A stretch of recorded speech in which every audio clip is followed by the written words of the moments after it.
So it's interesting. I was reading a quote basically that Rockefeller had given Bill Wilson. Bill Wilson was he was a co-founder of Alcoholics Anonymous with Dr. Bob.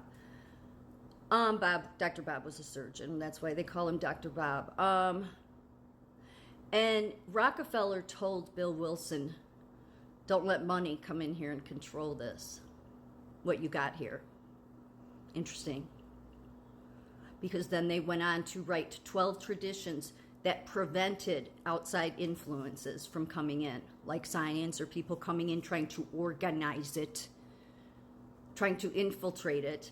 Because each room, take away not that, like hospitals, yes, they have certain AA meetings and wherever their rooms or cafeterias, but your regular just neighborhood, they're usually, rundown buildings, but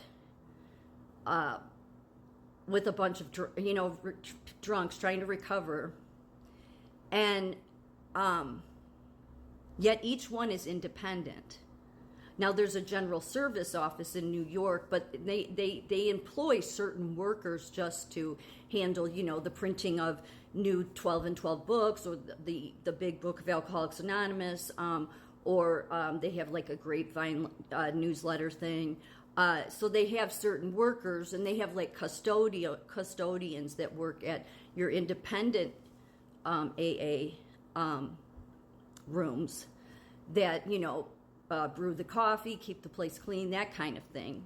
In fact, it was my first sponsor that's how I got my first sponsor. She was a custodian. So I'm saying this for a reason, because I've said how, that's where I've seen the most miracles take place when it comes to the Holy Spirit. Now, AA doesn't tell you what to worship. It doesn't tell you to even worship anything. It just takes you on this path. And Bill Wilson started out because a friend of his took him to the Oxford group. But he didn't like the Oxford group because they were more interested in converting people. And so Bill Wilson just wanted to help people that wanted to quit drinking, because he knew the hell it was. He was known for not being very friendly. I believe it was Dr. Bob that was much more friendlier. But, he wasn't somebody that wanted to, be in the limelight or any of that, or called a hero, because neither him nor Dr. Bob believed that it had anything to do with them. It was more just that, God helped them find the solution. So I was looking up all these magnificent, beautiful Catholic churches, or churches in general, and there's so much that goes into it. The artwork, the stained glass windows, how big they are.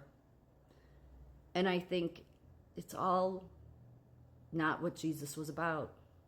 I mean, it wasn't that Jesus was about, not that he didn't want you to have a nice church, but the church was, within each person. That's the way it had spread.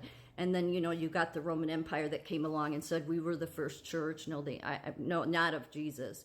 But from that, all of these big structures, that are meant to give you this idea that you're in some place important, that this is where God would reside. But see, God didn't go to where the rich people.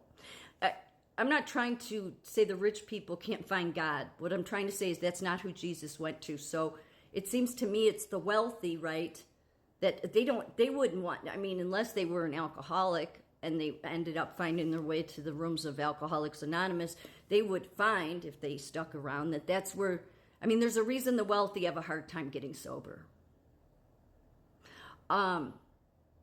Yet I saw more miracles in rooms like this. There's not many pictures of because it's anonymous, obviously. Anybody can go to an open AA meeting, but not a closed one. You can lie, but that wouldn't be a very good idea. Not that you'd be found out.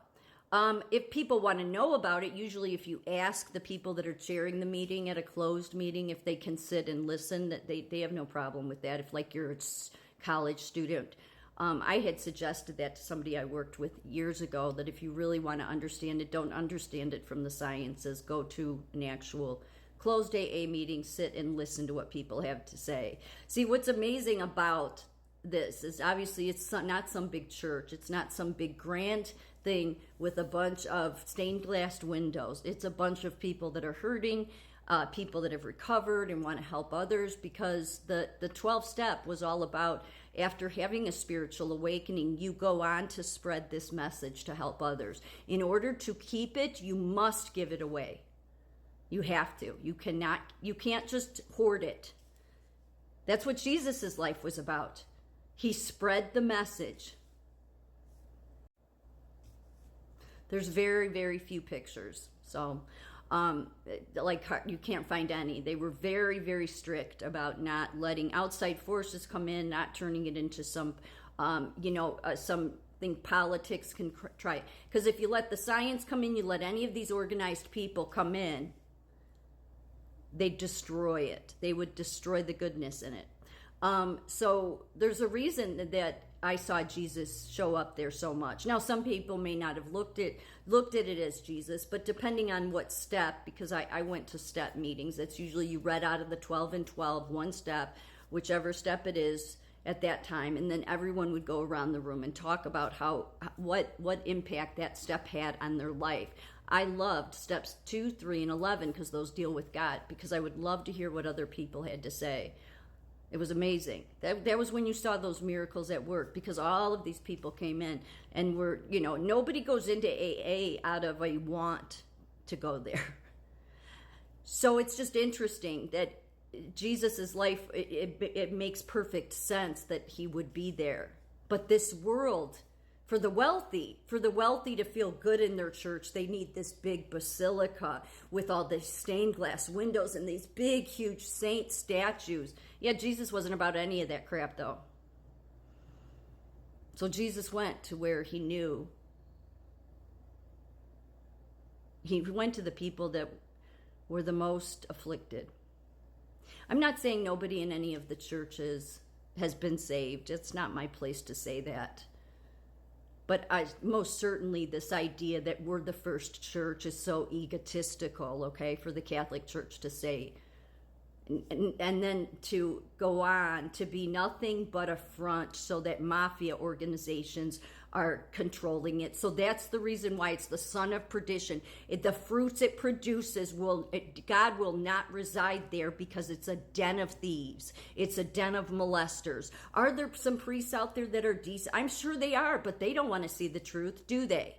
Because their collar is so important to them. Their robes are so important to them. But again, did Jesus go to those people? No, he stayed away from the people, most especially heading up the church, which was the Pharisees and the Sadducees and all the other ones that thought that they were the experts and they knew best because they went to seminary school.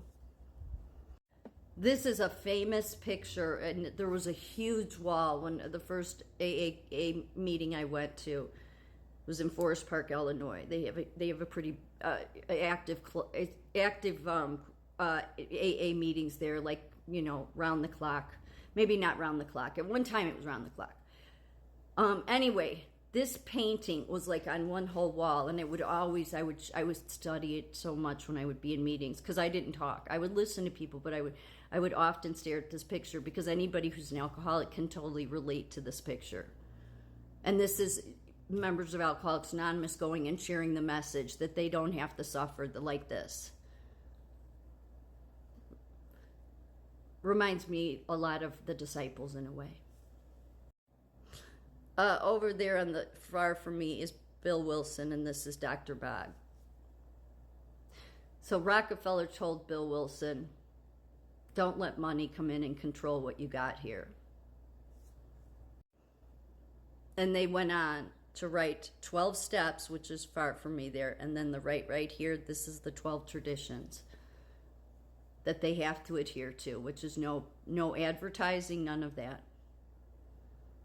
So he must have taken the suggestion from Rockefeller, because it's not like some big wealthy organization, yet it's gone on to help millions around the world know God and find peace and happiness without alcohol.